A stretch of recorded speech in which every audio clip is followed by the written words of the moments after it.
तो हाँ जी, क्या हाल है। आज हम बात करेंगे कुछ ऐसे लोगों के बारे में जिन्हें अपने बच्चों से ज्यादा तुम्हारा ध्यान रखना है। तुम किसी भी गली के कोने में छुट्टा मार कर घर आ रहे हो और तुमसे पहले तुम्हारी न्यूज घर आ जाती है। घर में घुसते ही पापा बोलेंगे आज सिगरेट पिए ना। अरे बहन जो टीवी पे आ गया क्या, सिगरेट पिए मर्डर थोड़ी किया है। फिर तुम धीरे से बोलोगे नहीं पापा ऐसा तो कुछ नहीं है। फिर तुम्हारे पापा किसी दूर के रिश्तेदार का नाम लेके बोलेंगे उसने तुम्हें देखा है। अरे बहन चोद रिश्तेदार है कि नासा वाले कहाँ से देख लिया। फिर तुम पिट जाते हो और उन्हें अंकल का फोन आता है, अजी बच्चे को ज्यादा डराना मत। अरे बहन चोद गांड तुड़वा के बोल रहे डराना मत। असल में वो फोन इसलिए नहीं करते कि तुम्हारी गांड ना टूटे, वो बस कंफर्म करना चाहते हैं तुम्हारी गांड टूटी या नहीं। तो इतनी बकचोदी के बाद तुम लोग समझ गए होंगे हम किसकी बात कर रहे हैं। हम बात कर रहे हैं रिश्तेदारों की।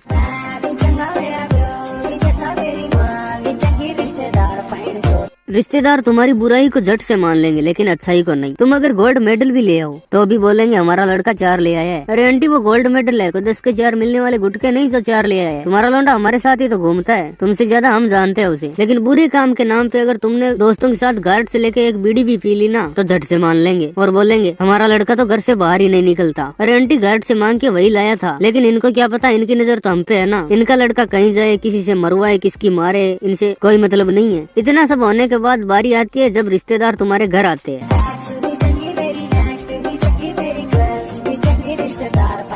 डोरबेल बजती है, हर बार की तरह पापा बोलते हैं बेटा जाके गेट खोल। मैं जाता हूँ गेट खोलता हूँ। जैसे ही गेट खुलता है मैं देखता हूँ एक गंदी सी थूत का अंकल मुझे देख के बोल रहा है उल्ले कितना बड़ा हो गया है। अरे बहनचोद हो कौन आप, ना जान ना पहचान, सीधे साइज पे आ गए। कितना बड़ा था कितना छोटा हो गया, कितना छोटा था कितना बड़ा हो गया। इतने में पीछे से पापा की आवाज आती है, अरे भाई साहब कितने सालों बाद आए, बेटा पैर छुओ इनके। और मैं खड़ा होके सोच रहा हूँ बहनचोद है कौन ये इंसान जिसे इतनी इज्जत मिल रही है। फिर वो अंकल और पापा बैठ के बातें करते हैं। उसके बाद होता है असली अत्याचार शुरू। दोस्तों से ज्यादा होते रिश्तेदार चूतिए, ऐ खुदा तू ये बताइए तूने हमको क्यों दिए। मेरे पापा मेरे सारे फीचर उन अंकल को बता देंगे जैसे ये बूढ़ा मुझे खरीदने आया है। कहाँ पढ़ता है, कैसा पढ़ता है, कब सोता है, कब धोता है। सारी बातें सुनने के बाद वो अंकल बोलेंगे बेटा पढ़ाई कैसी चल रही है। तो मैं सोचूंगा अरे अंकल ने बस इतना ही पूछा चलो बता देता हूँ। लेकिन नहीं, ये तो बस अंकल का इंट्रो था, वीडियो तो अब शुरू होगी। फिर आते हैं सवाल पे सवाल, कहाँ पढ़ते हो, कैसे पढ़ते हो, फ्रेंड कितने हैं, जीव है कोई, लड़कियाँ बात भी करती है क्या, दांत पीले हो रखे, गुटके खाते हो क्या। अरे बहनचोद मेरा बाप मुझे पिछले 17 सालों से पाल रहा है, उसे तो नहीं दिखे पीले दांत। तुमने ऐसी कौन सी शक्ति है जो आती सब कुछ देख लिया मेरे अंदर, मैं क्या खाता हूँ क्या नहीं, मैं वर्जन हूँ या नहीं, सब कुछ जान के तुम्हें क्या करना है। अब इतना सब होने के बाद शुरू होता है टैलेंट का प्रदर्शन। काम के न काज के ये बोझ है समाज पे, कल के फल की चिंता करके जीने ना दे आज पे। नाचना आता है, अच्छा गाना तो आता ही होगा, एक काम तो करना ही होगा, या तो नाच के दिखाओ या फिर गा के बताओ। अरे बहनचोद मेरे घर पे आए हो, कोठे पे थोड़ी आए हो जो मैं तुझे नाच के दिखाऊं। और इतने ही सॉन्ग का टैलेंट देखने को तो इंडियन आइडल में जाके अपने अन्नू मलिक से मरवाऊं ना, आई क्यों मेरे घर पे। लेकिन फिर भी मैं थोड़ा सा नाच देता हूँ।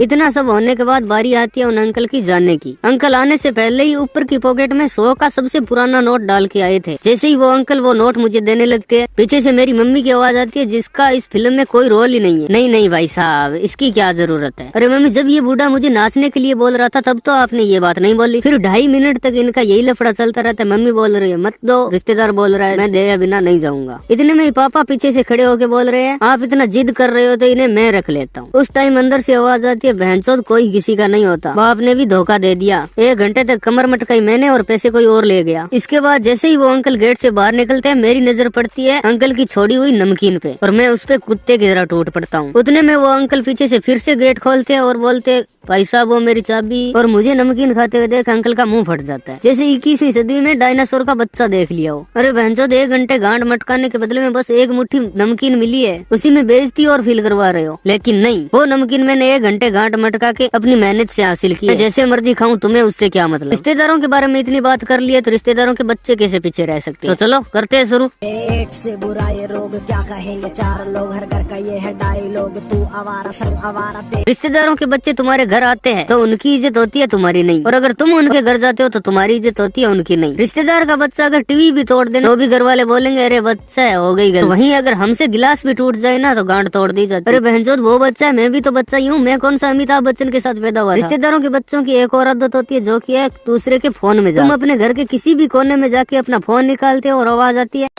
बस भाई सारे के सारे आके तुम्हारे सर पे बैठ जाएंगे जैसे बहनचोद आज ही जेल से छूटे। अरे बहनचोद एक मोबाइल तक दिला नहीं पाया तुम्हारा बाप और यहाँ के मस्टैंग की बातें सोचता है। तो बस यार ये है हमारी नई सीरीज रियलिटी का पहला एपिसोड। उम्मीद करता हूँ आपको पसंद आया होगा। अगर पसंद आया तो वीडियो को लाइक करो, शेयर करो, कमेंट करके बताओ वीडियो कैसा लगा। और हाँ, सब्सक्राइब किए बिना मत जाना। मिलते हैं नेक्स्ट वीडियो में, तब तक के लिए बाय। आजकल के नल्ले बेरोजगार छपरी रिश्तेदार दूसरे रिश्तेदार के घर पे जाकर अदरक वाली चाय मांगते हैं बड़े बड़े कोठी बंगले वाले रिश्तेदारों के सामने, ताकि उनको ये लगे कि ये कोई कोठी बंगले वाला है। धन्यवाद।